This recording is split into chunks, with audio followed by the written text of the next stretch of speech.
So good afternoon, colleagues, and welcome to today's webinar, The Role of the Church, the Crisis Facing Migrants in South Africa.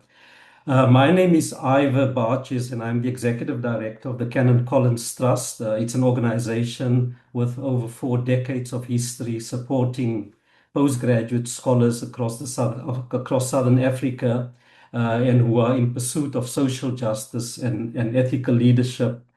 So today we open a debate that sits at the intersection of scholarship, faith, and activism.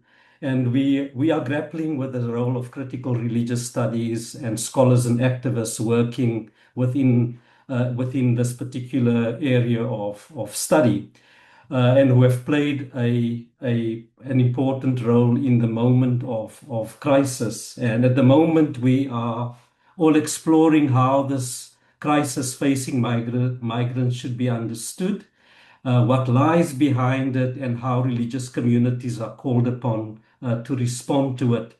It is an absolute privilege to moderate a panel of this caliber today.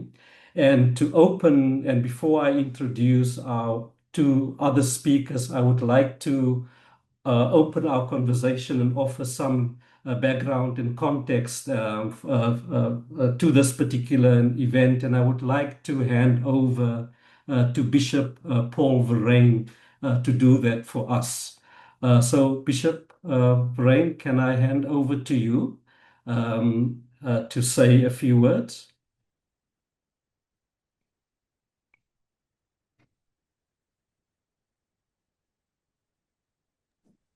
I put my camera on for just a few minutes because my connection here is a little bit wobbly, so you need to forgive me.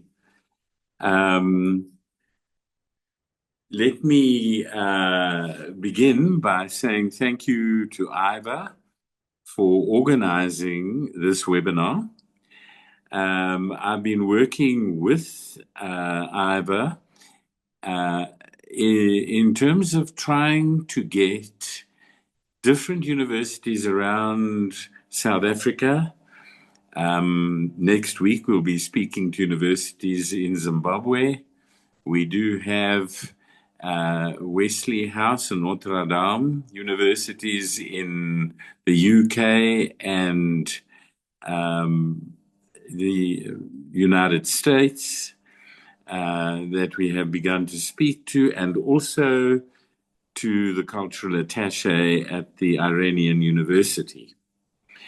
And the work is to focus religion and justice. And one of the areas that we've been looking at is religion and migration and xenophobia. So that gives a little bit of a background. Ivor, do you want to comment further, or shall I just go to a short further introduction? Bishop, I think you should proceed with your introduction. Okay, so let me give you some personal background. It was in the early 2000s. I was the minister at Central Methodist Mission in downtown Johannesburg, and people came to the building who were ultimately referred to my office. And I encountered a huge number of people who were from Zimbabwe, primarily, to begin with. And I would speak to them, and most of them were quite seriously traumatized by what was happening in Zimbabwe with Operation Marambatsvina, and had come to South Africa to seek a safer space to live. Many of them would come into my office and were quite traumatized. And I would spend some time with them, and part of the trauma was not only what had happened in Zimbabwe, but what had happened on their arrival in South Africa. And so many of them arrived not knowing what they were going to do when they arrived in South Africa, quite frankly, but had been robbed at Park Station of all their documents, of their money, some of them their clothes, everything. And they would come to the building. And I recognized that it was fine for me to see them, but then to put them back onto the streets of Johannesburg because they had nowhere to stay. I would then, quite conservatively to begin with, we opened one of the rooms in Central Methodist, and ultimately the number in that room grew to about 50 people. And at that stage, let me just say, we used to have 3 services on a Sunday. 4, sorry. One at 8 o'clock, one at 2 o'clock, one at 6 o'clock, and at 10 o'clock, of course, was the big service, as we used to call it. And the first, there were 2 issues that confronted me immediately. The first was that the church is trusted as a place of safety to be able to speak about issues that had broken many of these people. Many of them had been tortured very severely. I mean, one of the people who came across my threshold was a woman called Sakai Holland, who was an elderly woman. She was she was in her late 60s, early 70s, if I remember. And she had been tortured by the Zimbabwe Mugabe government because she was the aunt of Morgan Tsvangirai and associated very strongly with the MDC and what they were seeking for in that place. And so the first thing, of course, was the beginning of a journey towards some kind of counseling or therapeutic intervention. And the church still often is seen as a place to which people can come and speak about their pain and find a safe space. And so when we're looking at the role of the church in society, and specifically the role of the church as it interacts with the vulnerable, and in this case, the marginalized, often people carry a load of pain that comes from abuse and violation of their humanity. I suppose one of the things that then started becoming important was how people began to integrate into the wider South African society. The numbers in the building grew, and they could not really be contained in that one room that housed about 50 people. In actual fact, at its maximum, there were probably about 3,500 people in that building. And one of the rules that we eventually established in agreement with the people in the building was that they needed to go out during the day and try and find whether they could apply their skills in places of employment and where they could become creatively involved in becoming independent in this country. As you would know, South Africa has been a place of migration for many, many years. I mean, from Mozambique, from Zimbabwe, from Lesotho, from Swaziland, the mines have certainly benefited hugely and been able to add to their gigantic profits through the cheap labor of migrant workers, in whom, if I may just say, not much comparatively compared to the amount of profits that they were making on per ounce of gold or platinum would compare to the kind of squalor and circumstances within which they lived. Just as an aside, I was in Marikana over the weekend on Sunday and amazed at how little investment in infrastructure, in the creation of industry, of small businesses to enable the people who go down the holes every day to mine the riches of this land. How little is really invested in trying in any way to beautify their lives. They really are just gadgets in an enormous mechanism. So integration was a very important thing. One of the things that I did start realizing amongst the people that were amongst us were that there were some particularly skilled and some very, very gifted people.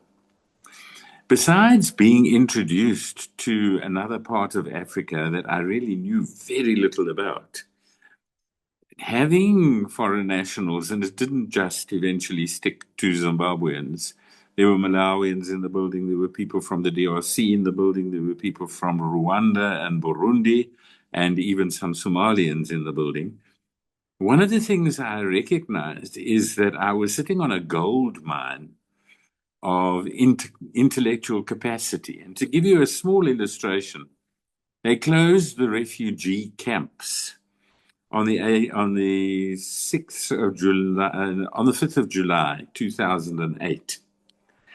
And we used to have a regular meeting to report on what was happening in the building. And people would start small skills or training events in the building. So we had computer repair, we had embroidery, we had training in carpentry, training in metal work. There was training in hair beauty and sewing and on and on and on. People would come every Friday and report on how things were progressing and how they were beginning to start articulating into some kind of profitable enterprise. And on one of those Friday evenings after the meeting, 3 school teachers who were sleeping on the steps at Central Methodist came to my office and said to me, would I be prepared to let them open the school? Because more than 50 unaccompanied minors had arrived in the school, and if they didn't occupy them during the day, they would get up to all sorts of other things in the city. And on the 8th of July, we opened Albert Street School, which ran for more than 15 years. And in the last 10 years of that school's existence, we had a 100% pass rate in the O-level examination. So there was incredible potential to enrich our country through the foreign nationals. The huge benefits that I think, were given was the interaction with the South African community and actually the opening up of spaces for unemployed South Africans. And also then the interconnectedness into Africa. We had been quite deliberately isolated as a kind of outcrop on the end of Africa. And apartheid not only separated people from within Africa from one another, but it also effectively managed to alienate the rest of Africa from ourselves. And so their journey into Africa began to start opening up different cultures, different religions, different philosophies, different intellects, which were an incredible gift to the country. Unfortunately, one of the most difficult pieces of their journey into South Africa was legitimation. And we ran into all sorts of problems with the Department of Home Affairs. Not only was it by that stage already fairly corrupt from the gate of entrance to the offices of Home Affairs, but even some of the officials of Home Affairs would not attend to people unless they could pay at that stage up to 2,000 Rand to have their legitimacy scrutinized, and perhaps end up with an ambivalent legitimacy in the country. So that has been one of the most difficult journeys. And let me say, I don't think that the difficulty with Home Affairs only consists of their interaction with foreign nationals. There were some people from South Africa who also sought refuge in the church, who didn't have documentation and therefore probably would be regarded as stateless, who took years and years. As a matter of fact, one of the young people who came to the building at 10 years old still does not have his documentation. We have presented full details as recently as 2024 of what was happening to the people who, particularly the children who were transferred to the Soweto Community Centre, as it was known then, and some of them are still not legitimate in this country. We've even tried to engage private legal companies to try and take up this work. Now, most recently, of course, coming to a head on the 30th of June was the March and March phenomenon in the country. And the quite serious, well, not quite serious, very serious alienation of people, some of whom have not really experienced in their adult life anything else other than what South Africa is about. They must go back, we say, to their countries. What they're going to go back to is ambivalent. For me, I think that this whole xenophobic, Afrophobic, whatever you'd like to call it, phenomenon in our country is one of the most profoundly tragic pieces of our history. I suppose it's summarized in an interesting way by a little girl. I went and conducted a church service in Soweto. Many of the people who are living there are foreign nationals. And instead of having the formal kind of sermon, I broke them into groups. And one of our caregivers spent time talking to the little children. That would be from age 3 to 10. And at the end of them speaking with one another about their concerns, about their anxieties and fears and so on and so forth, I then said, all right, part of the sermon will be your experience. What raised itself in the group? And a little girl of 5 years old put up her hand and said, tell me, Bishop, are they coming to kill us?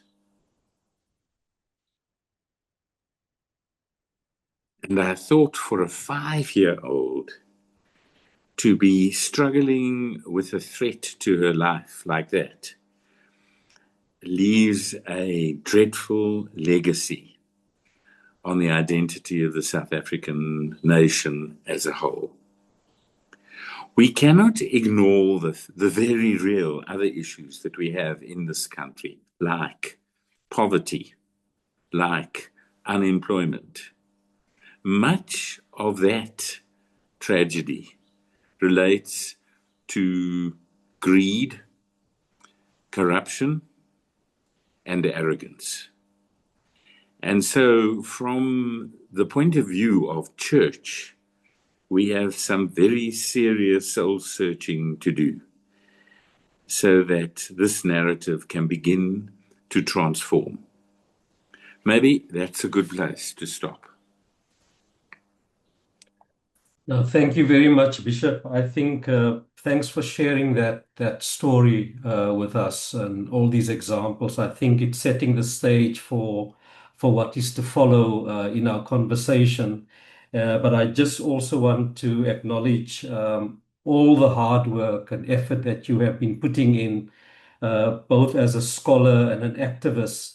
And we admire your commitment to serving the people in Southern Africa. So thank you very much for sharing that with us.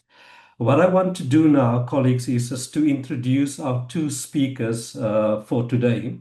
The first is I'm going to introduce both of them, and then I will ask Precious Simba to speak first, followed by Thandi Gamedze. But just about Precious Simba, who will be speaking to us about her work on academic xenophobia. Uh, Dr. Precious Simba is a teacher and researcher at the Faculty of Education at the Stellenbosch University, where she holds the UNESCO co-chair in intercultural competence. She's a scholar, her scholarship explores what makes education encounters humane, drawing on Ubuntu, feminist theory, and citizenship education. Her recent book, Academic Xenophobia, African Scholars in Southern African Universities, examines how power, mobility, and belonging play out for African scholars within South African higher education. It's this work on how xenophobia takes root even within our institutions of learning that Dr. Simba will bring into conversation with today's crisis. I want to welcome Dr. Precious Simba. The second scholar is Dr. Thandi Gamedze, and Thandi will connect the topic to the role of the church. I want to welcome her. She's a senior researcher at the University of the Western Cape's Desmond Tutu Centre for Religion and Social Justice and managing editor of the African Journal of Gender and Religion. Dr. Gamedze work moves across churches, universities, schools, and community organizations, drawing on Black theology and radical pedagogies. Building on what Dr. Simba will be sharing with us, Thandi will turn our attention to the church itself and asking and engaging us on the role of religious communities and people of faith and what role they should play in responding to this crisis. So I want to welcome both of them, and I'm going to invite Precious to share her input with us. Precious, over to you. Thank you, Ivor.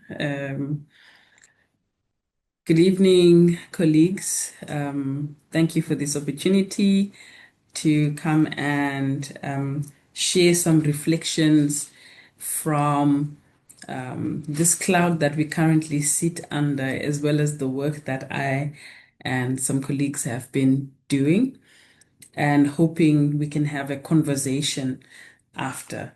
I will try and speak for around 15 or so minutes. I have written my stuff down. Being a teacher and a lecturer, I can keep going on and on, but for the sake of time, I have written all my stuff down. Let me begin by just acknowledging the work that the colleagues have been doing from their various locations. Bishop Verryn, the work that you did in Johannesburg is quite iconic. And as someone who is from Zimbabwe, even at that time, I was in Zimbabwe at that time, and your work resonated across the borders, and a lot of people reflected quite positively and were touched by the work that you and the congregants were doing. So my talk is a reflection on not just the work we did, but on a moment of during another episode of xenophobia, particularly what happened here in Cape Town.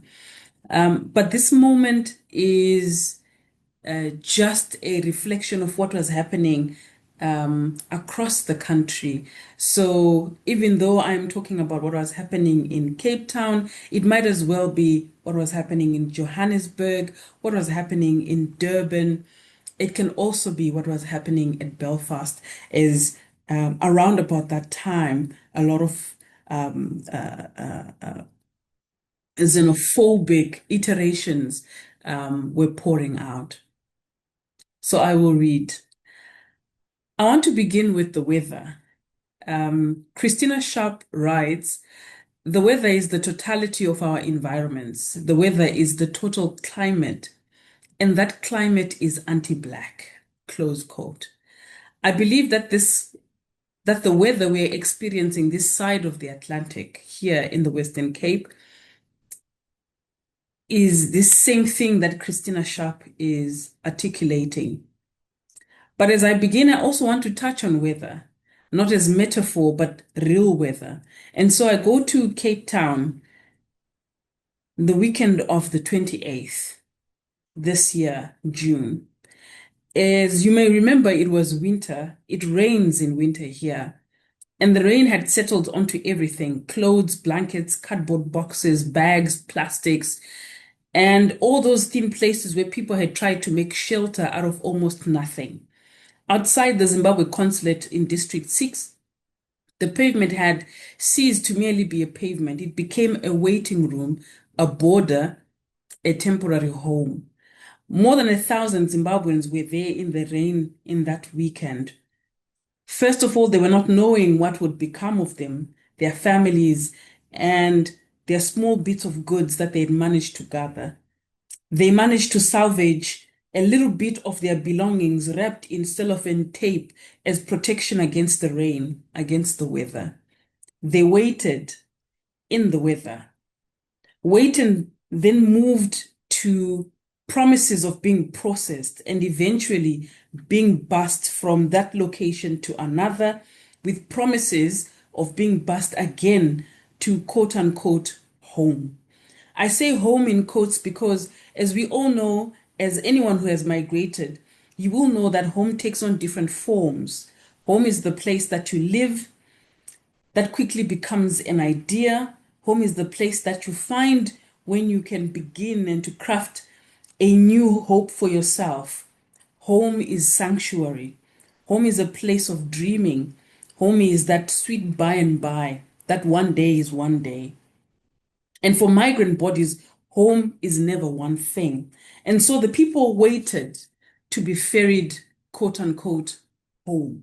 I'm not sure if it was home as an idea, home as a handcrafted possibility, home as sanctuary, home as sweet by and by, but they waited for something. And as they waited, of course, that weekend unraveled in terms of the weather, the worst we had experienced all year round. It was the wettest weekend we had experienced. Strong winds, cold, and rain.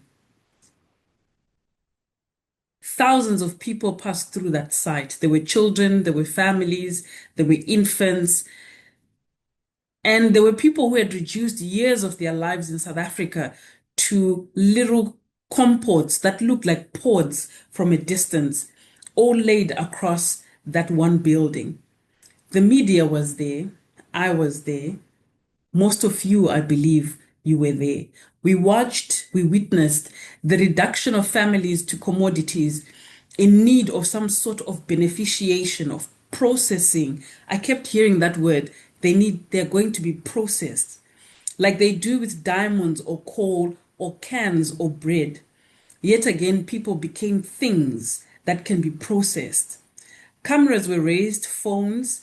People stood in the rain while only a few meters away their suffering became an image that could travel much further and faster than they could. I remember being shaken by the sight, but I also remember something more uncomfortable.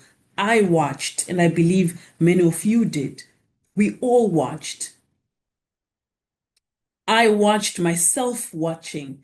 And Sontag talks about this, about these kinds of images, writing about images of suffering, and offers a sentence that is very troubling. She says, the rest of us are voyeurs, watchers, whether we like it or not. I cannot make myself innocent simply by saying that I was moved, and I was. I cannot absolve myself by saying I felt for those people, and I did. But being moved is not activism. Feeling is not solidarity. Just being a witness is not justice. Compassion by itself can become another way of standing at a safe distance from the pain of another. It is a gate of looking but never embracing. This is where Christina Sharp has been useful to me, even as I sit with these uncomfortable feelings of what it means to witness what I witnessed on that weekend. In the wake, Christina Sharp gives us a vocabulary of the wake, the sheep, the hold, and the weather for thinking about a catastrophe. And what we saw that weekend, what we saw over those weeks, what we've been seeing in South Africa is a catastrophe. And not only as an event that happens, but as a condition that lingers, a climate in which some lives remain more exposed than others, where some lives are marked by the elements, while others remain untouched.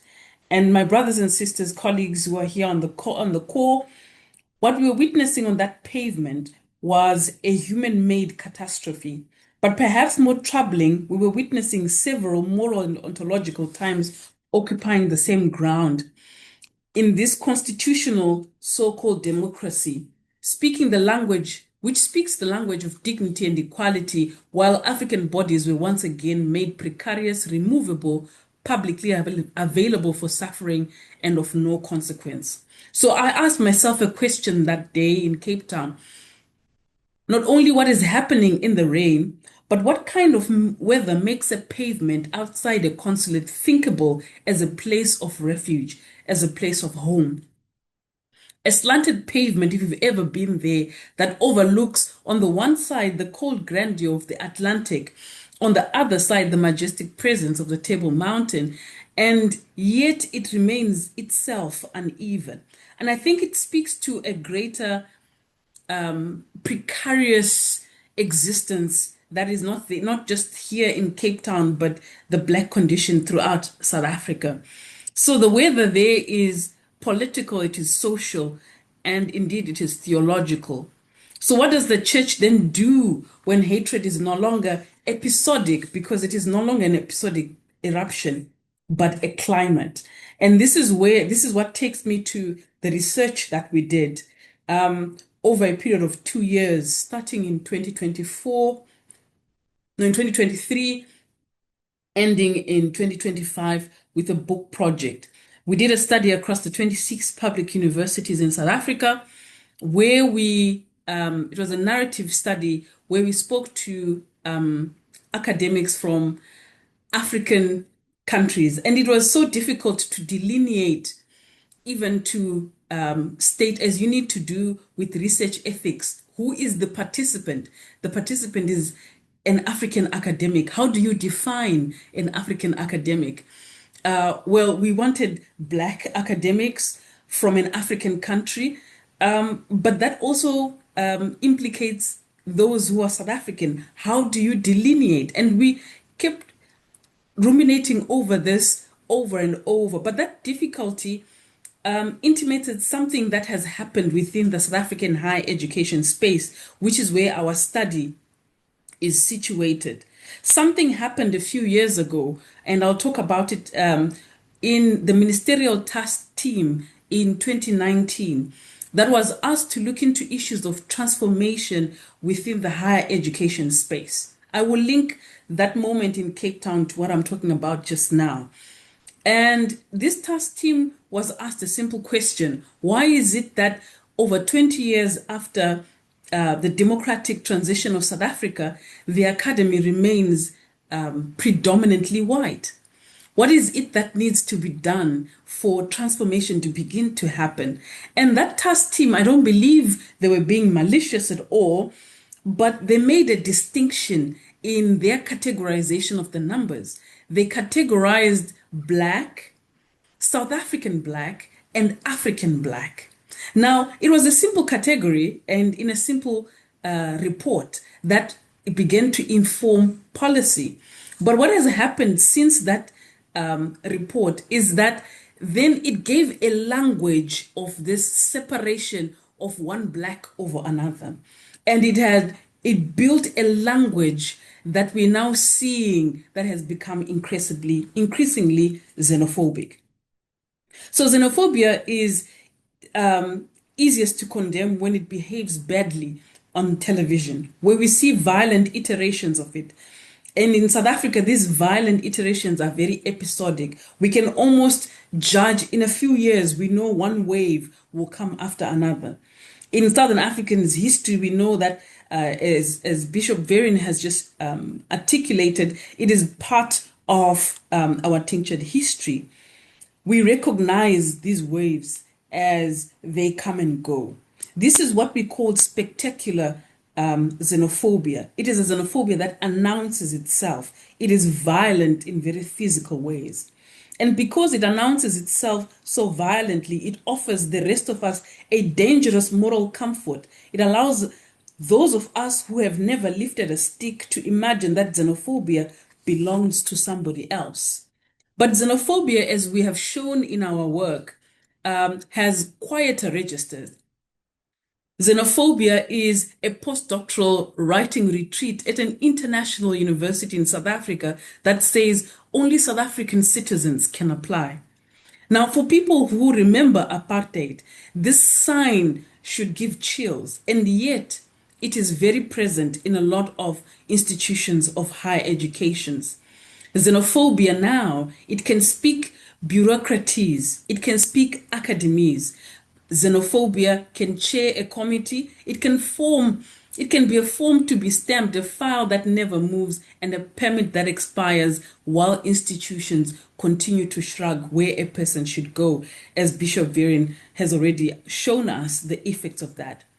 Sometimes xenophobia is a little receipt handed to you somewhere in the machinery of home affairs. It looks remarkably like a till slip from Spar or Checkers. For many of you who have gone through this process, you remember that till slip.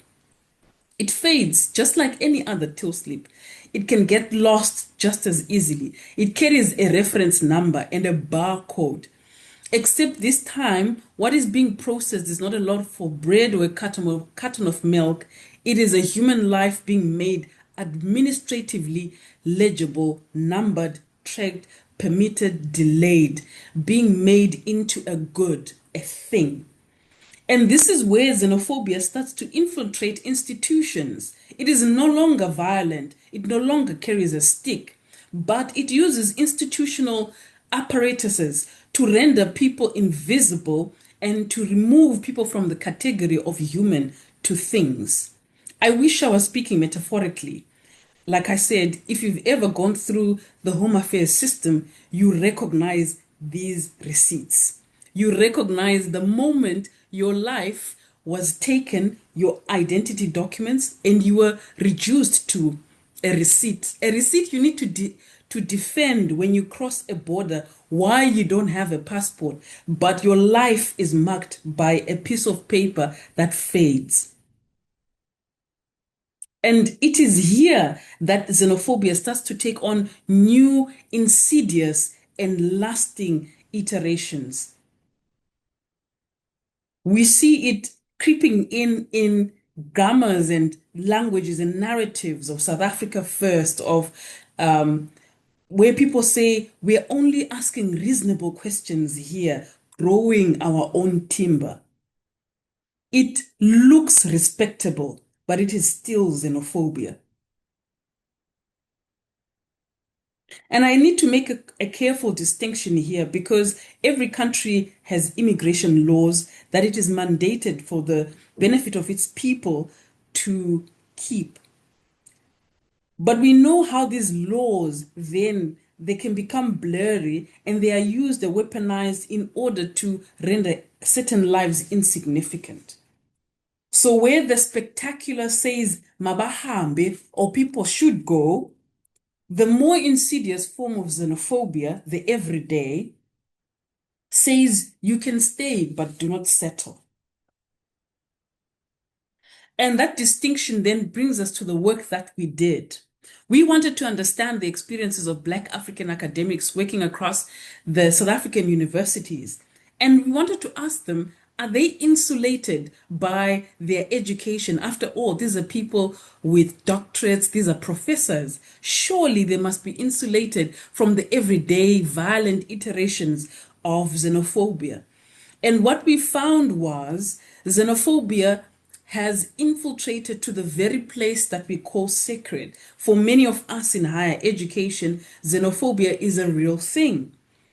Many of the academics reported some troubling instances of families being pulled apart, separations, bureaucratic rundowns, temporary appointments that are never ending, stalled advancement, isolation, anxiety over visas and permits, and the peculiar exhaustion of having to be useful enough to be retained while never quite secure enough to belong. So the university, in other words, did not need to chase anyone down the street with a machete or a stick. It could let you in, it could give you an office, and even ask you to publish. And yet, for many academics coming from beyond the Limpopo, we realized that the demand came with another hidden side of the university where their belonging was always kept precarious. There are many academics that were in our study that, for example, have had rolling temporary appointments for years and years. Others who should have been promoted according to the university's architecture, but that never happens. Now, how do I connect that to people sleeping on the pavement? Is this a privileged form of xenophobia? It is not. What we argued was that this is xenophobia in the everyday. It will not show up in the news, except recently with the parliamentary committees. It will not show up in the news. It will not show up in any spectacular media, but this is the lives of people in the everyday. These are people who are forced to live with one family being on one side of a border and the other rendered cannot cross for one reason or another. And so we acknowledge that xenophobia, and this is true across the globe, it loves easy correlations. What are structural failures are often filtered through easy narratives of personal vice and quarrels between neighbors. It tells unemployed people that the migrants stole a job, where we should be asking real questions about dignified work that is scarce.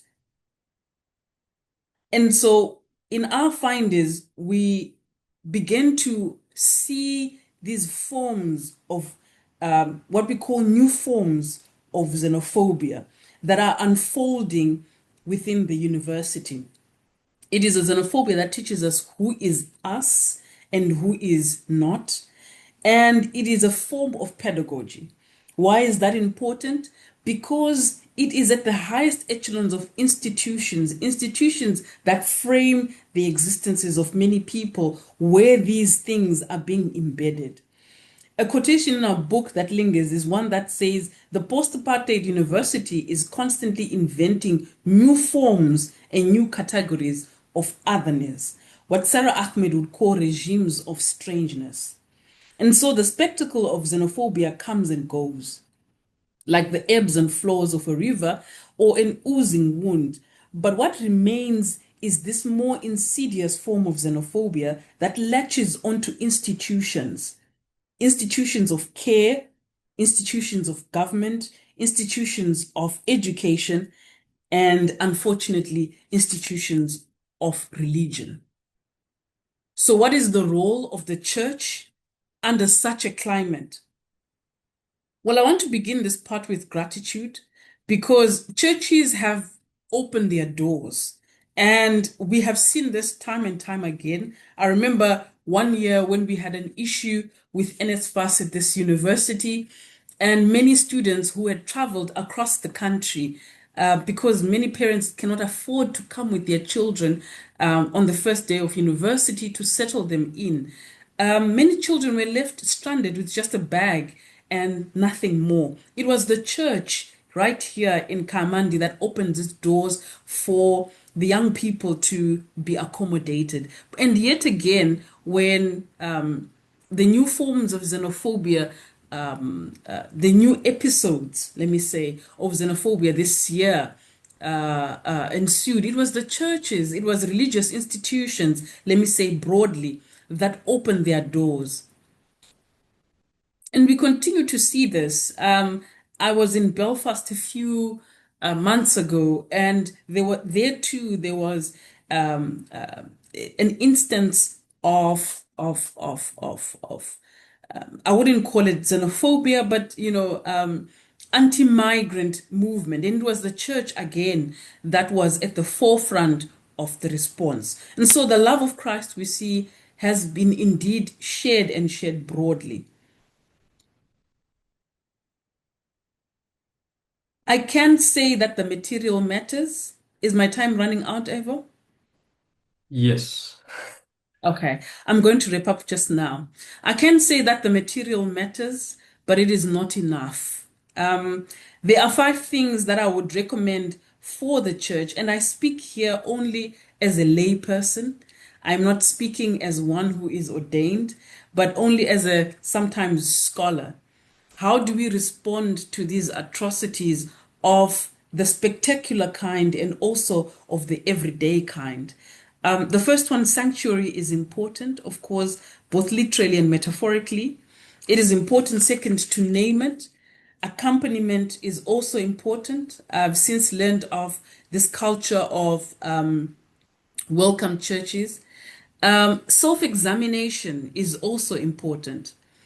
The church should be very careful about imagining xenophobia not as a sin that is out there and outside its walls. So self-examination is important. My fifth one, and which may be my closing, Ubuntu and other ways of counterformation. If xenophobia is indeed becoming a form of pedagogy where people are taught on how to categorize otherness, the church must have a counter pedagogy. And I'm not just talking about sermons and things that can be preached, I'm talking about a moral imaginary that can recenter the human. So I will end with these 2 quotations for the sake of time. The first one is from our book, and a participant said, we can then ask ourselves in this case and in this study, what will it take for one who is in South Africa to see another who is coming from a seemingly lesser country and see themselves reflected in the outsider? We thought this was a very important question. Again, it remains the challenge to penetrate to that place of fear so that those who are here in South Africa can see themselves on the pavement, reflected in those coming from far away. Thank you. Precious, thank you very much. Those were very powerful insights and reflections. And as you know, I can listen to you the whole day.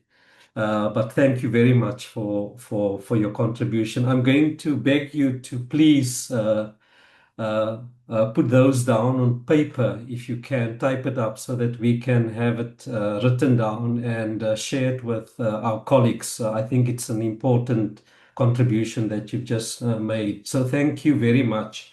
I think you have also set the stage now for Thandi to follow on what you've said and to share her ideas with us. So Thandi, I'm going to hand over to you.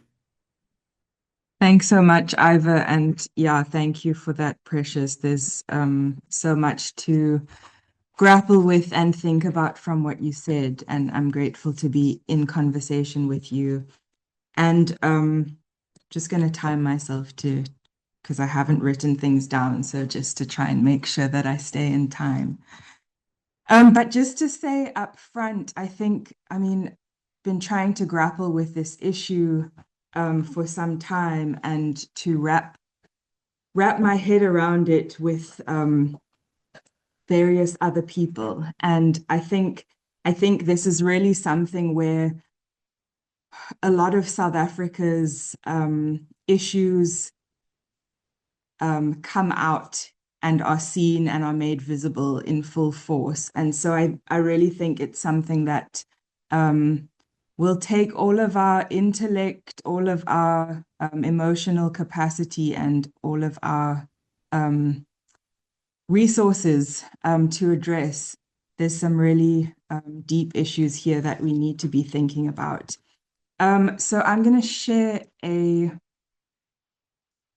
PowerPoint. Let's see. Okay, there we go. Let's see if I can make it bigger. Okay. So I first wanted to begin, and I hope this all will kind of hold together. I think there's a lot of things that I've been thinking about that I hope will kind of hold together in some way and be legible and understandable.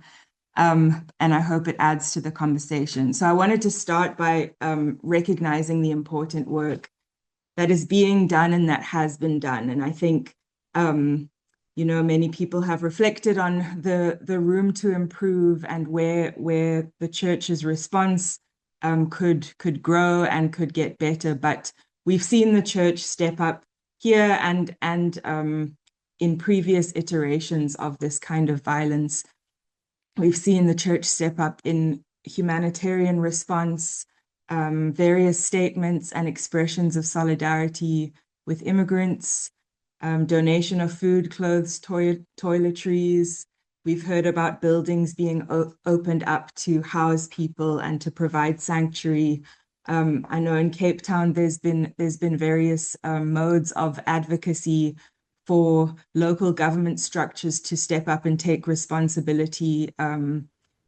And then there's also been various kinds of strategizing regarding a more long-term response. And I think this is really important. I think often crisis mobilizes us, and then when things sort of quiet down, we don't necessarily push the work to create the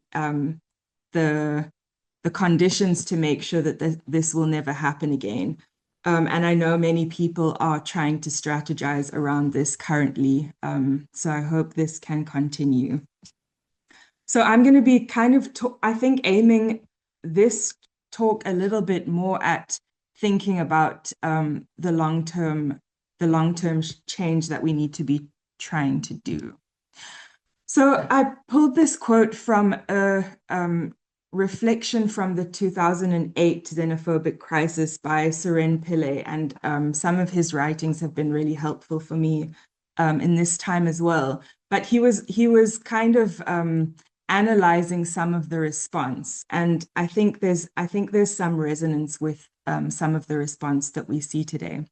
So he's talking about this area in the Western Cape, Hout Bay, and then a nearby informal settlement, Imizama Yetu, IY. He said the middle and upper class residents of Hout Bay and those driving around the perimeter of IY with their placards saying no to xenophobia are doing little to work with and through the local organizations. And previously in this article, he had mentioned these organizations that are really doing this work of thinking about how to be neighbors to each other in a community where there's a broad array of nationalities.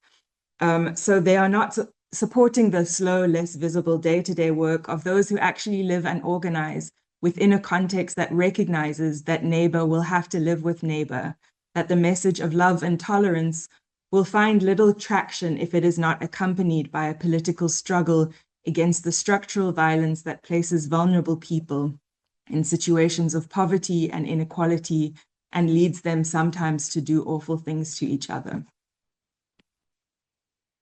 And I think Bishop Verryn spoke also about some of these structures. And so I wanted to, this is a useful kind of framework that I use to think through a lot of things, but I think I'm a student of Black theology and liberation theologies, and the starting point is always a deep social analysis. So I wanted to use this to kind of situate this within this bigger picture.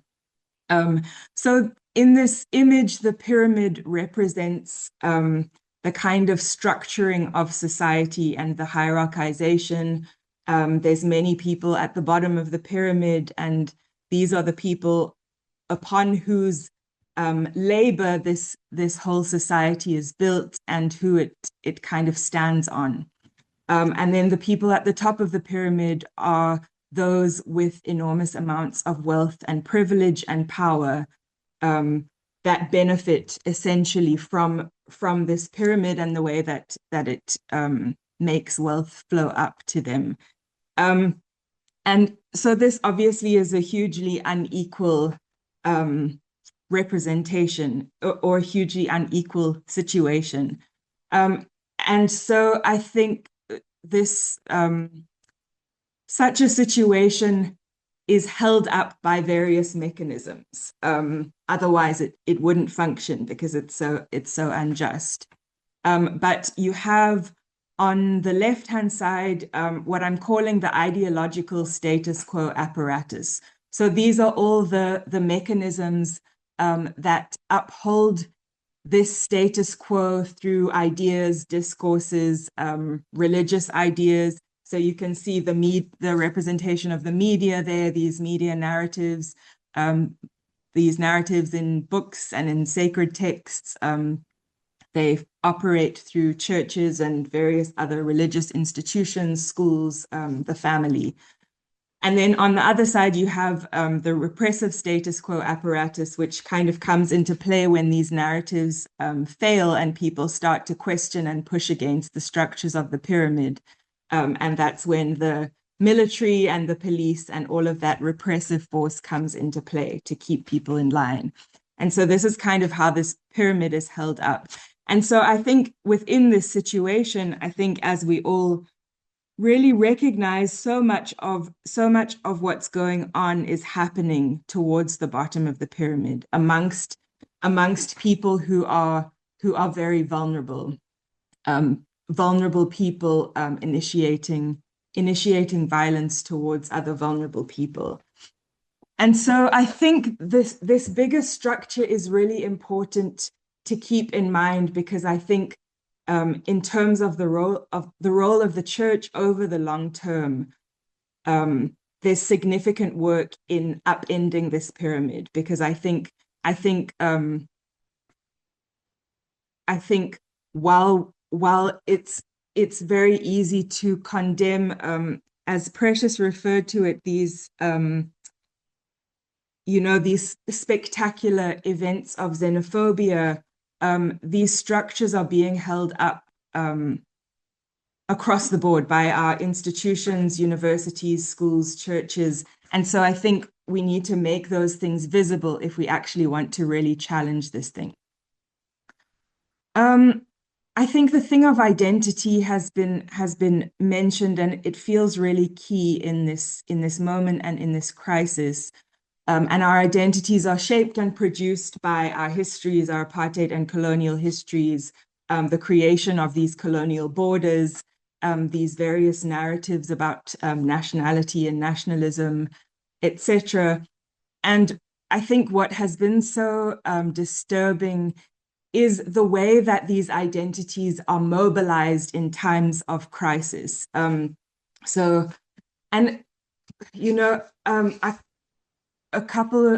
friends and I have started reading Mamdani's book about the Rwandan genocide, and neighbors living together for a long time, and then in this moment, these identities that one thinks have kind of been subsumed by other identities of neighbor and human, but they then get mobilized in certain moments and revive themselves in really dangerous ways.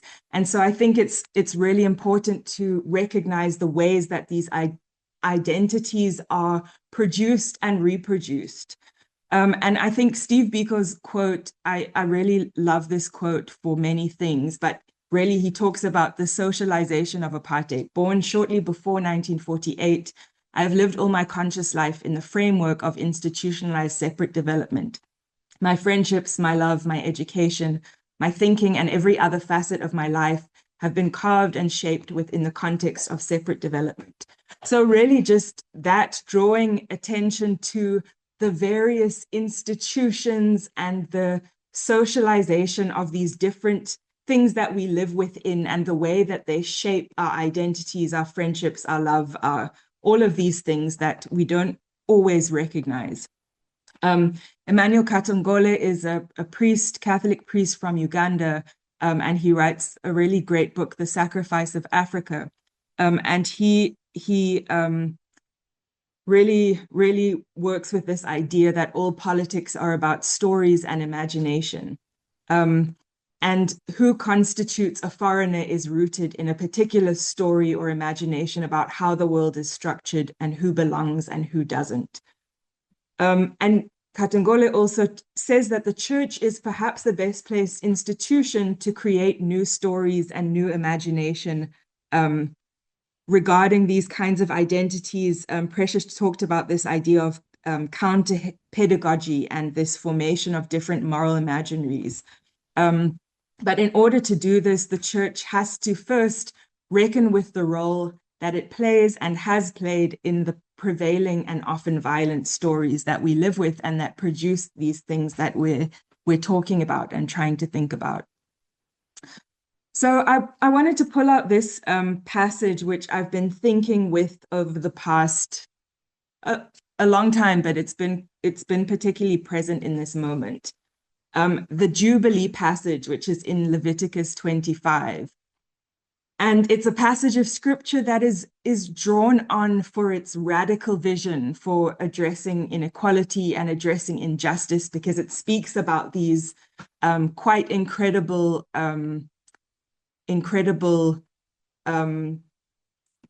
laws, essentially for giving land back, for canceling debt, for releasing enslaved people, really a kind of equalizing of power. And often that's what it's kind of drawn on towards.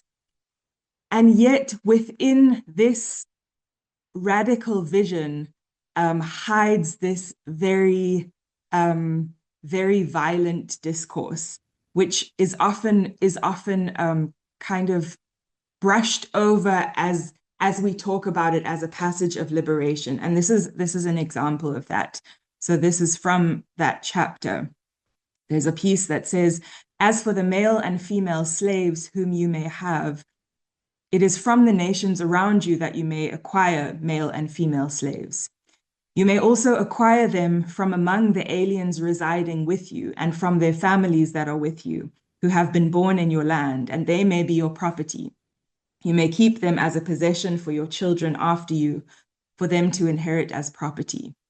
These you may treat as slaves, but as for your fellow Israelites, no one shall rule over the other with harshness." A really disturbing passage of scripture. And yet it's something that often gets kind of brushed over because it's very uncomfortable, and we don't really want to think about that, and we don't agree with it, but it's kind of hidden within this passage that is very liberatory and revolutionary otherwise. So this is, I found the work of Itumeleng Mosala really helpful in trying to think about these things and do what he talks about as liberating the scripture. So he invites us to embrace struggle as a lens, and to see and read scripture as a site of struggle so that we can recognize, name and condemn the violence that exists within the text and the strands of oppression that exists within the text, but that we often don't see if we don't read through this lens of struggle. And we read through this lens of struggle so that we don't mask and perpetuate the violences within the text. And if we do this, Mosala says, the Bible can become a source of liberation. So when we interpret the Jubilee as a text of liberation without naming the violence held within it, we make space for such violence in our own context.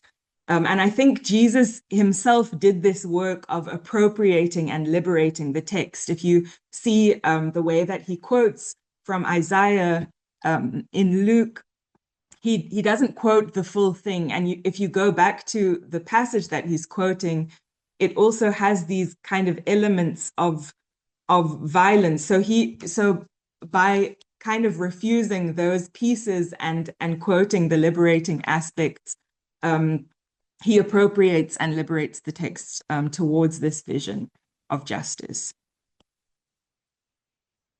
I think it's important to also, as we recognize the social context, as we recognize the way that we're implicated, that we also hold the vision for the world that we're trying to create, and recognize that this vision is a material one.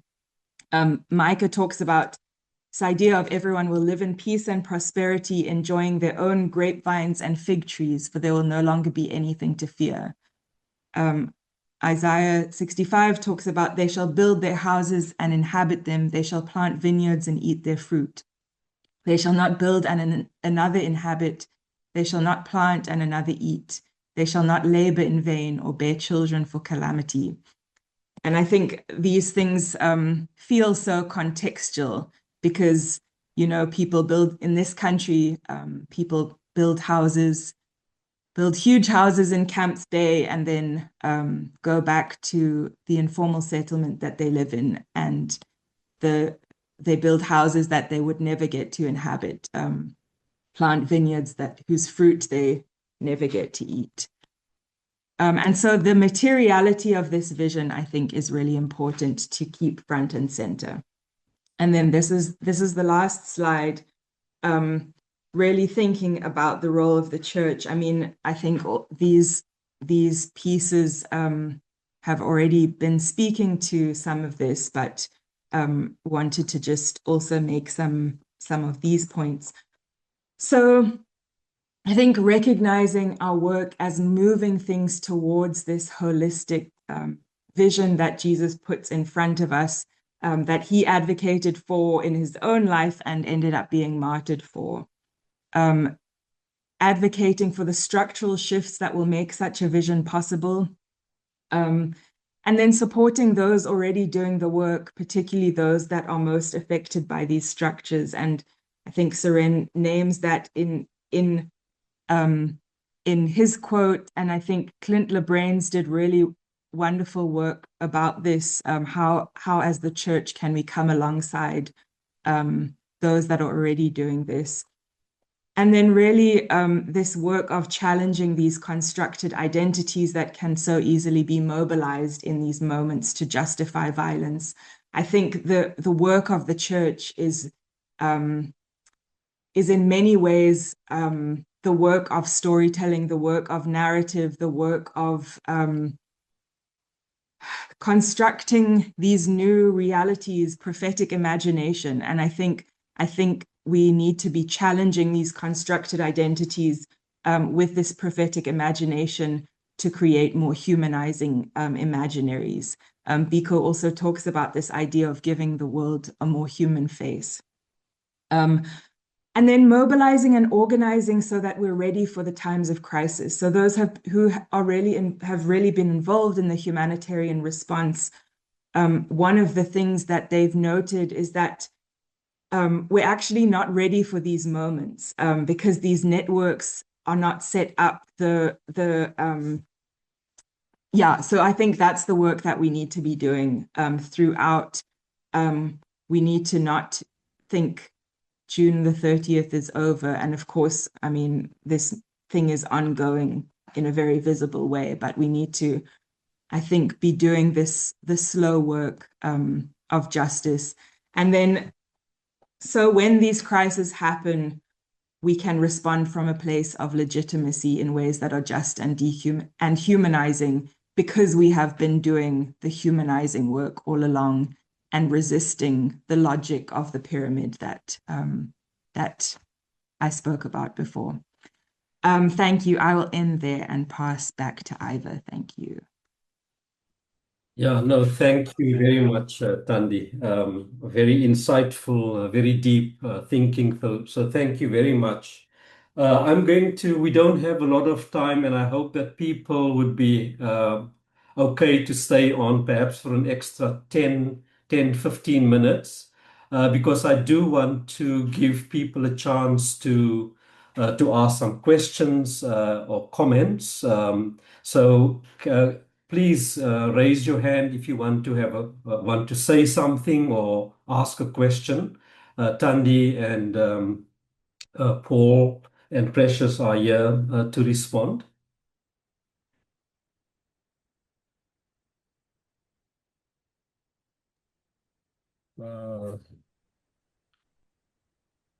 So we have got 3 hands so far. Ella's hand went up first. So Ella, if you can unmute yourself and then ask your question. Thank you.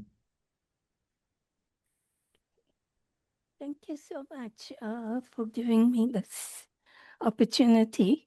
I have put it down in the chat, but what concerns me is that if we were to look at scenarios, for instance, and if South Africa didn't have the kind of poverty, inequality, unemployment, would such a situation as the one that we encounter now happen?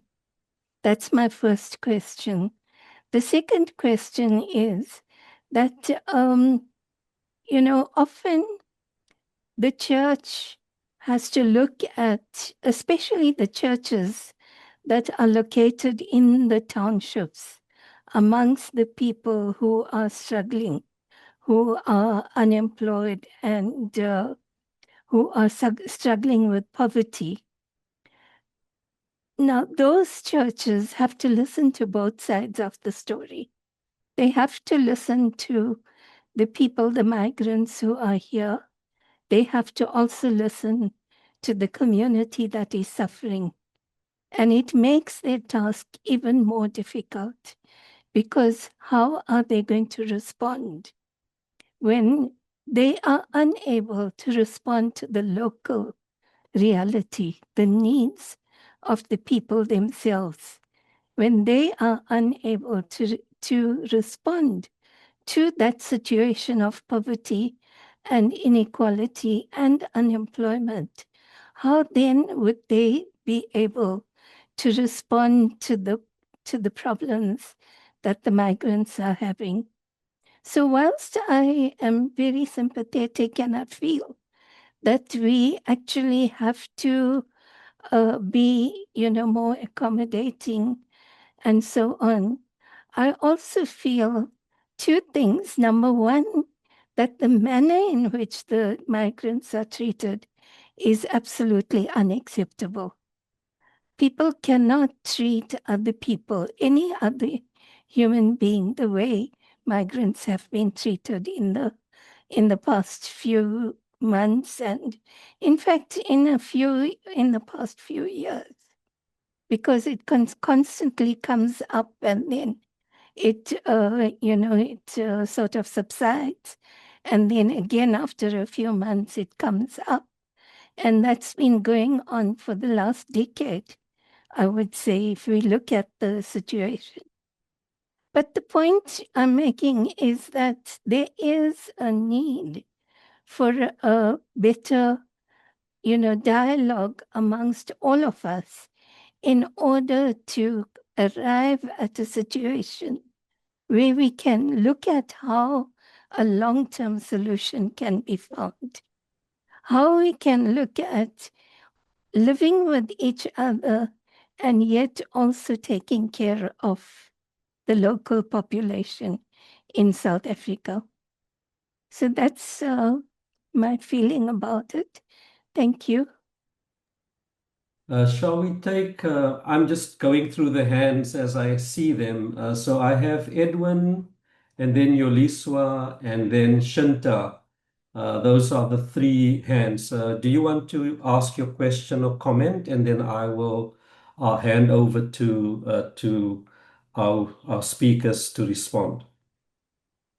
Thank you very much. And can I just say thank you to both Precious and Thandi for excellent input. I think the points that you both made, particularly the one on spectacular xenophobia. We've heard before about spectacular racism and spectacular GBV and so on. And I think it's important that we place it within that that context. So thank you for that. Thandi is aware of this, and I just want to share this with everyone. Mike van Graan has written a play on this crisis. It's called Never, Never, and Never Again, with a question mark. And it begins to do the work of the sort of long-term work that Thandi was talking about. And we have now translated it so far into isiXhosa and into Zulu as well.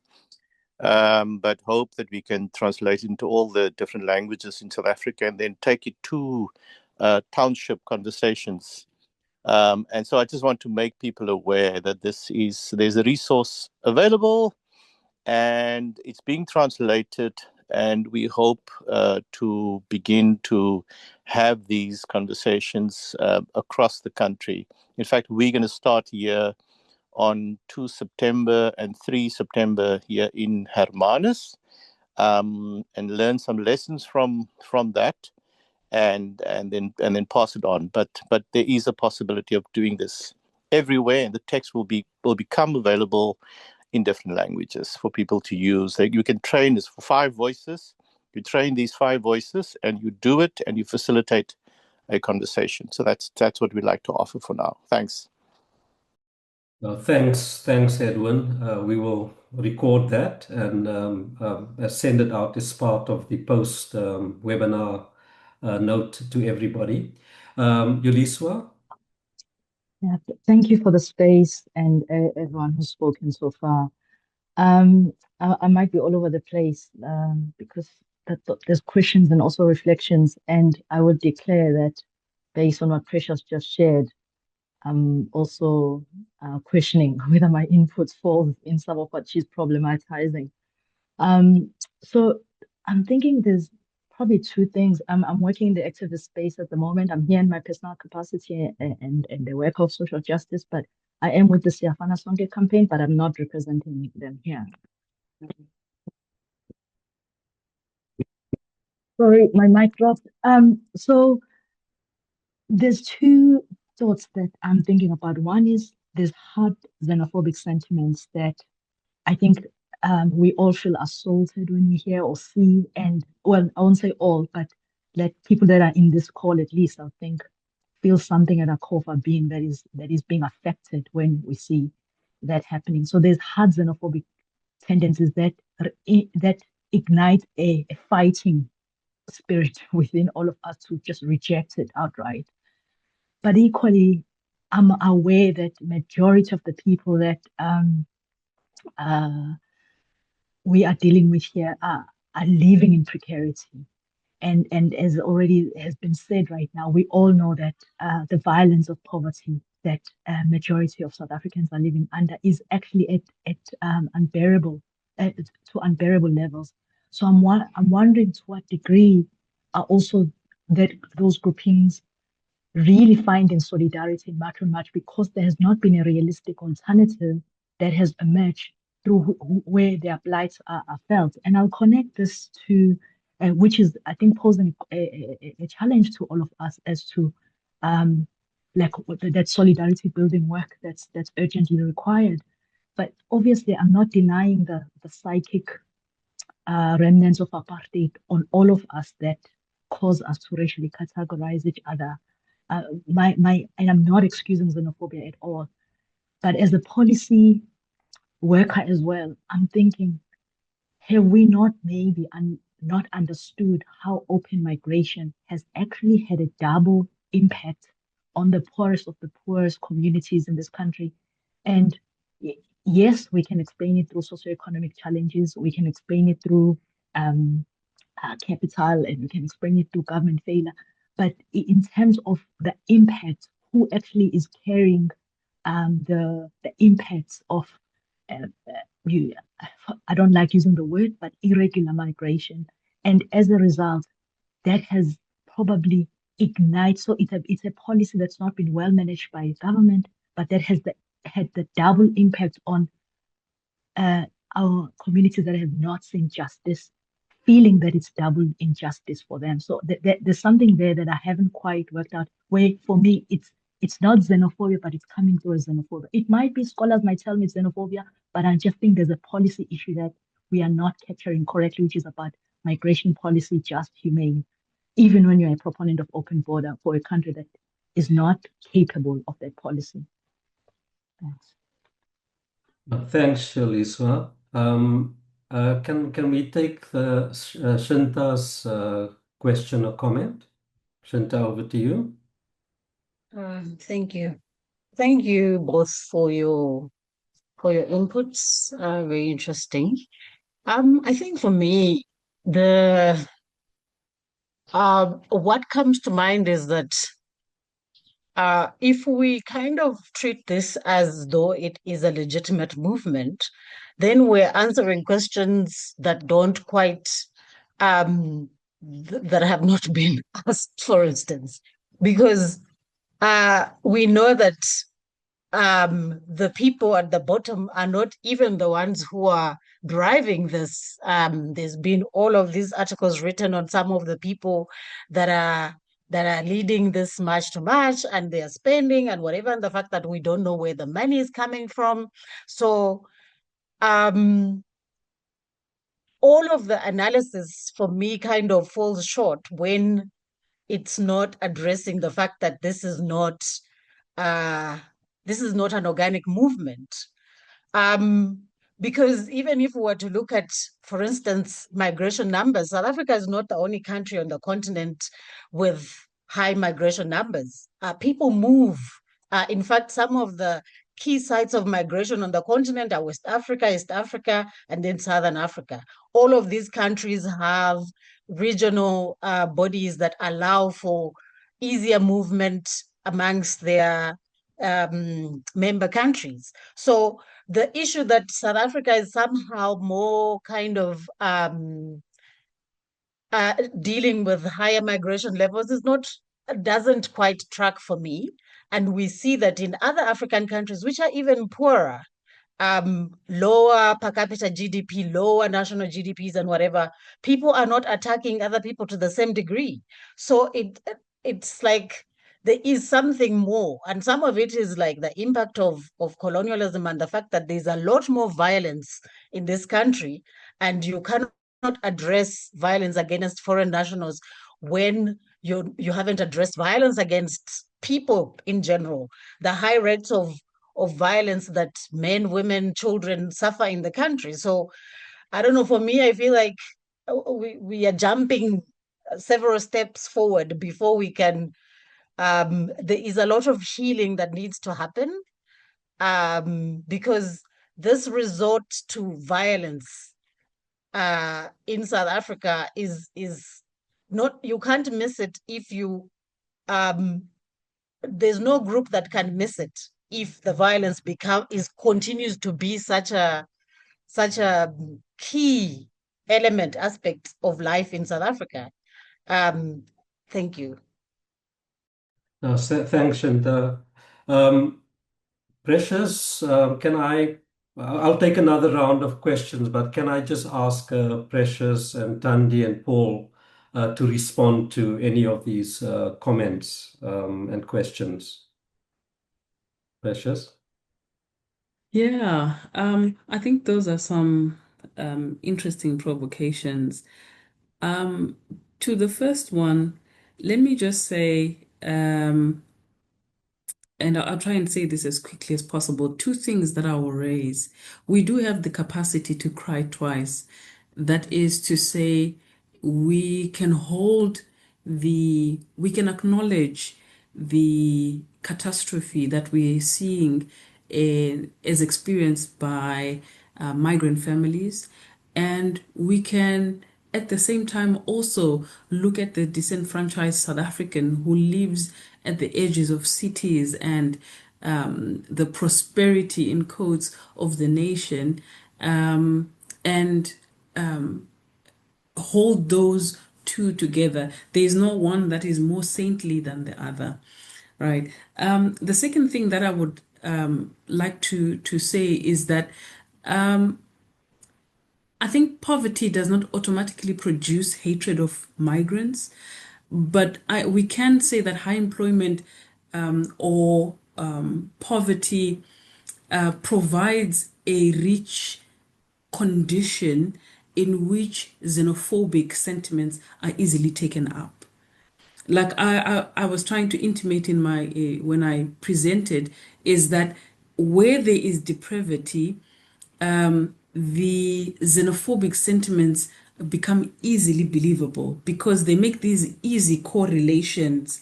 So where we were supposed to explain that the South African economy has not grown over 3% for the past 10, 15 years, for example, and the effects that those microeconomic factors have on everyday lives, as well as the distribution of wealth, where we can make those connections.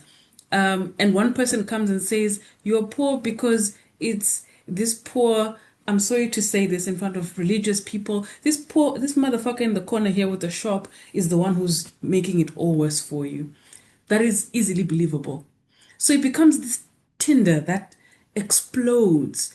But to that effect, can I just, if you can access it, there was a conversation between the leader of Abahlali Basemjondolo, and this was just before June 30, and he was asked, "Are you going to be joining the marches on June 30?" And he says irrevocably, "No." And they asked him why. He says, "Because this is not a fight by the poor and for the poor." And he says, "Because I know as soon as they're done with migrants, the next person they're coming for is the homeless." And for sure, in the weeks leading after that, we saw that policy that targeted irregular housing. So there is a point where what Jen is saying, that we cannot legitimize this movement as a movement of the poor, by the poor, for the poor. I think it is something much more layered and complex, and it does not substantially touch the matters that change the lives of the disenfranchised, but it is at the same time very attractive and persuasive if you have been sitting at home unemployed for years and years.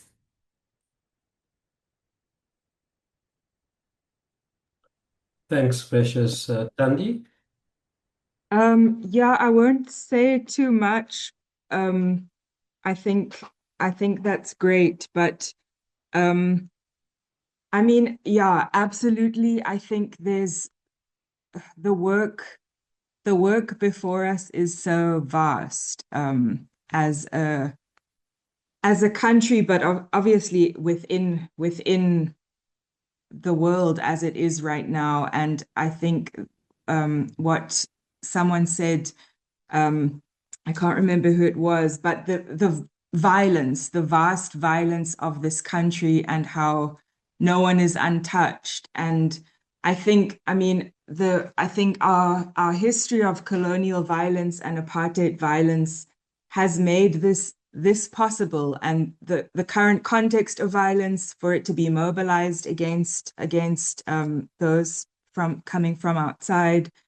And so, yeah, I think it's a much more fundamental issue than this. And that's why I think we really do need to be seeing it within the broader context of South Africa and our huge amounts of inequality and the legacies that we continue to carry. Because I think the person who asked a question first, I think absolutely, if we were living in an equal world, a just world, I don't believe that this would happen. And I don't believe that these people who are mobilizing these narratives, I don't think that the narratives would find resonance anywhere. So yeah, that feels like the ultimate work that we need to do, as we also respond to the crises that present themselves. Thanks, Thandi. Paul, I don't know whether you wanted to respond to any of the questions and comments. Maybe just quickly to say we're a country that still suffers with the disease of prejudice, which we have not really sorted out. Let me speak as the church. The church is still very, very racist. the church still operates in a way of we and them. And there's a huge amount of work that needs to be done by those who are responsible in and leading in these institutions. And I think there is a sense in which the xenophobia is scapegoating, used as a scapegoat that avoids the real deep issues that we've got to face. The inequality in this country, just the financial inequality, is a huge threat to the stability of our future. We need to know that history teaches us that the kind of inequality that we have in this country is what ultimately is the seedbed for revolution. Thanks, Paul. Colleagues, I'm going to take a final round of questions. I have Phineas and Matthias' hands up. So can you go first for Phineas? Hi, everyone. First of all, I just want to say thank you for creating this space. I think I've been praying and hoping that the church finds a way to respond and have this dialogue, because I've been honestly disappointed with how we have tried to respond to this issue. And I say this because I've seen pastors on the ground with March on March, even advocating for people to leave. And I'm not sure if our theology within the church is okay. And I think for me, that's where it begins, because most of those people go to church. And if the shepherd is on the ground saying Abahambe, obviously the sheep is going to say the same, because there's lack of leadership and there's lack of elders. I'm in Uganda right now, and it has been very interesting to introduce myself as a South African. There's been a lot of shame to even say that I'm from South Africa, because the minute you say I'm from South Africa, people frown upon you, and I work with refugees from Congo, from Sudan, from Ethiopia. And it's been very interesting to walk around as a proudly South African, trying to make sense of what is happening at home, and also how I can hold space with my brothers and sisters here. But also there's been an interesting fact that most people here know more about South African history than I know about the history of people of Uganda and the role they played towards the liberation of my freedom in South Africa. And I think maybe apart from the church, history needs to be taught, and African history needs to be taught about how African countries were involved in the liberation of South Africans, but also the Bantu people need to be taught about where we really come from and how similar we are. So I'm a Sotho, so I can trace my people to Tanzania. And while I'm in Uganda, they speak more than, 20 languages. There's some of the things that they even say, even in Swahili, where I'm like, this is very interesting. And I say this to say, history needs to be taught, and it needs to be taught in such a way where we get to hold the mirror, because that's one of the things that I wish was made compulsory in our schools. Because as the Bible says, people die because of lack of knowledge. And I think that's where we are as Bantu people, to the point where some people even calling the Shanganis and the Tongas and the Pedis Magwarekwere, because people don't think such people are South Africans. People from Limpopo are not South African. They are Zimbabweans, they are Malawians. And I think that there's a role we need to play when it comes to teaching history in such a way that brings Africans together. And I don't think that history is being taught. And I'm 30 years old right now, and I'm getting to learn that history right now, which is a shame that I'm learning that history right now at 38 years old, that I should have learned in primary school. So our education system is not helpful when it comes to making sure that we South Africans know our African history. And we understand when our national anthem says, Nkosi Sikelela e-Africa. It doesn't say South Africa. It says e-Africa. Why do we begin there? Because we are connected. So I just wanted to share that our history needs to be taught, and I think that will be very helpful. And also South Africans, what will help as well is to engage and interact with our brothers and sisters from different countries, because the only way to see each other as humans is in proximity with one another. And that's one of the things that is lacking, is that we are not living in proximity with one another as Africans. And until we do that, we're always going to dehumanize one another. But thank you for this conversation, and I pray that you'll continue to have more of this. Thank you. Thanks, Phineas. Can I take the last two hands, Matthias and then Andile?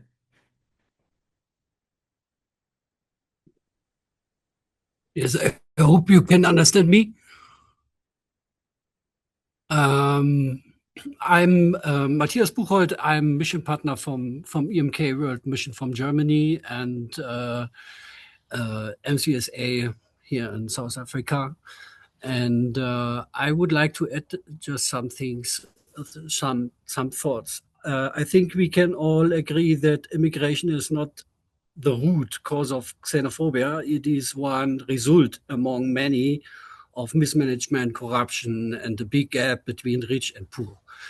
Xenophobia provides a way to distract from social injustice within a country. And I fully agree to Precious, as she said, xenophobia is xenophobia wherever it happens around the world. The dynamics are always the same. And it culminates in the possibility of making profit from xenophobia. I'm looking to our own history in Germany 90 years ago, in that NS regime there from Hitler, I think. And one thing is that they gave other people the possibility to make profit with attacking the neighbors. One of the biggest questions of us in German history was, how could it be that neighbors who were friends started to hate each other? Which dynamic is behind that?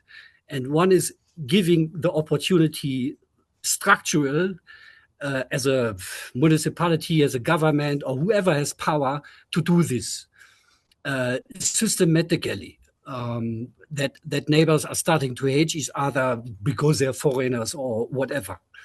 And one example, which I also heard in South Africa on the streets, in townships or in rural areas, is one example is you have people without a job. Somebody wants to open a tavern to make business, but he's not getting the opportunity because the other one, the foreigner there, he has a tavern, and that gives the opportunity for somebody like Operation Dudula or whatever to say, you don't have your tavern because this one has his tavern. If you are chasing this one away, then you can have this tavern. And that is exactly one example what also happened 90 years ago in Germany. Is one of that examples. It's just an example of many. So I think we must be very aware of systematical things where where people are getting the possibility to make profit with xenophobia, because that is getting that is potential that makes it bigger and bigger and bigger. Even if you are not doing anything as a municipality, or you are saying you can't open that business because this one has. This I would like to add on that that we must be aware of those systematically things where other people can make profit of because of that. No, thanks, Matthias. Andile? Thanks, Chair. Greetings, comrades. My name is Andile Mafisa, based in East London, lately called Kukombo, in Eastern Cape.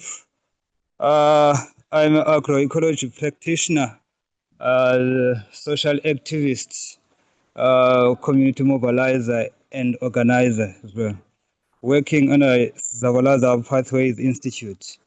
No, I don't have a question. I just have a comment on or expression on what has been said.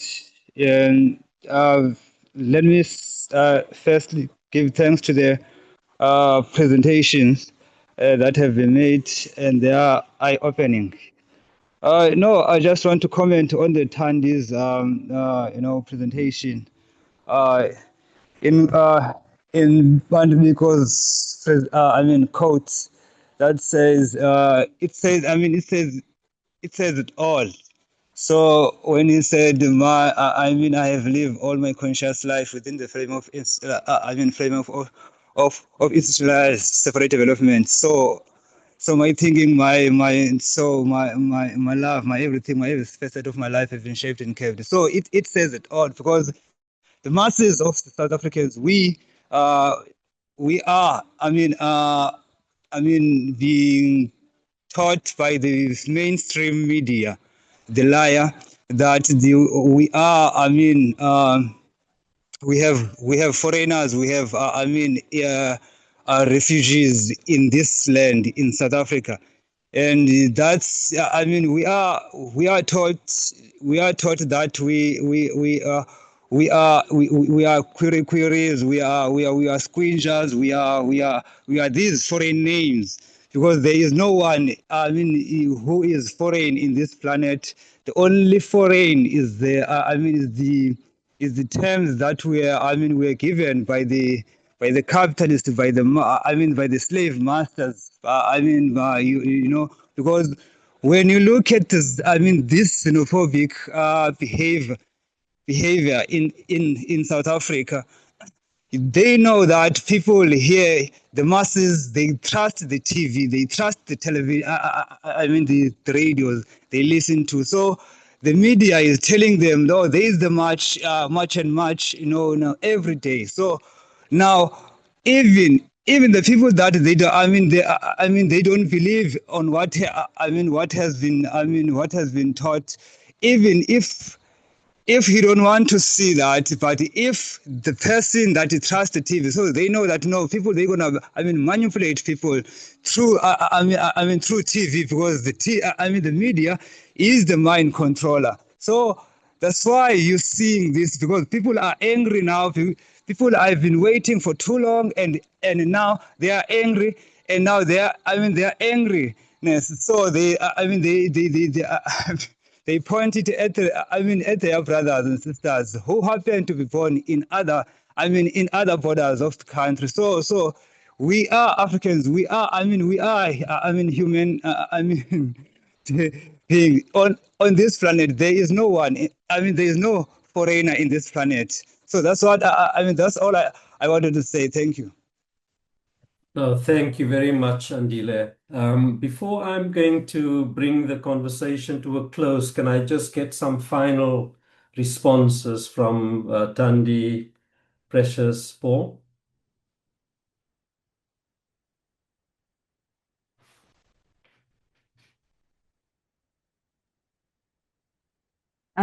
Thanks, Ivor, and thanks everyone for the comments shared and those in the chat.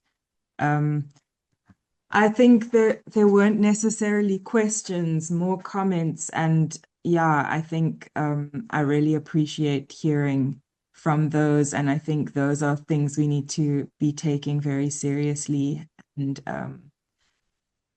continue the work of justice, the long work of justice. And I'm hoping that this new partnership between March and AfriForum will make things clear will clarify some of the power interests that people had mentioned that maybe have it hasn't been so easy to really nail down because a lot of things haven't been transparent. But I think we have a lot of work to do. And thank you to all those who are doing important and good work. Thanks, Thandi. Precious? Thank you so much, Ivor, for Canon Collins for putting together this conversation. Sorry for cursing earlier. Perhaps as we come to an end, what I will say is that there are so many layers to the issue of xenophobia, but we should not mistake them for complication that we cannot unbundle what xenophobia is. We can figure it out. It has been figured out. And we can address it. What it takes is forms of solidarity beyond looking from a distance, I think. And this is a good step. Perhaps we can follow this up with more meaningful connections and support and solidarity amongst us, amongst the converted. Because as we have seen in an earlier iteration where Operation Dudula moved from the streets to the ballot, it was of no consequence because even though it had this media spectacle, that spectacle could not be translated. So we can figure it out and we can counter it. We just have to be better, as Thandi was talking about, at anticipating these episodes as well as unrooting, I think, these pedagogies that are becoming embedded in people of separateness. Yeah. Thanks, Precious. Paul, any final comment from you? Yes, I mean, what Matthias said and the comparison with Germany has worried me. And I suppose fascism always needs vigilance. And that's the one thing that worries me more and more, that the intolerance becomes logical for whatever reason. And in my humble opinion, what happened on the 30th of June and before and after is a crime against humanity. Thank you. No, thank you, Paul.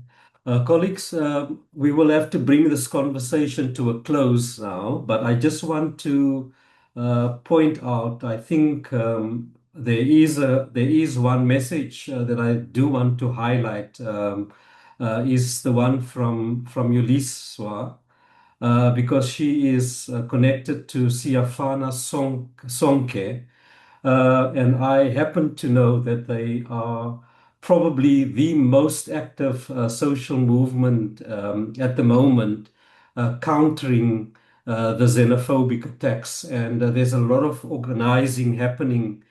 So I think her proposal, I think it might be even, could be even broader. She is referring to community conversations in the Western Cape. But it is so that Siafana Sonke has a presence across the country in several provinces, and I think it would be useful to find a way to walk alongside, or for them to walk alongside the efforts that religious communities and religious leaders are trying to make to address this particular issue. So we would certainly want to encourage that relationship to emerge over time.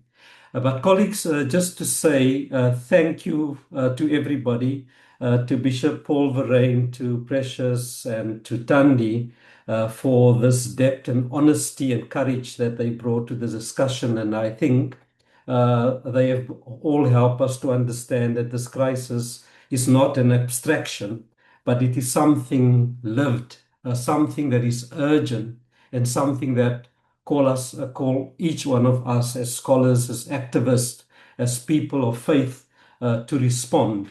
And also thank you to everybody for joining us who have listened, who have made questions, who've asked questions, who've offered some comments. Thank you. I think the richness of the conversation depended very much on your engagement. So thank you very much for participation. So we will make the recording available, and hopefully I can get Precious to send me her talking points, and we can share that with everybody. So colleagues, thank you very much for joining us, and we will reconvene again. Please look out for the announcement of a next webinar. So thank you, everybody.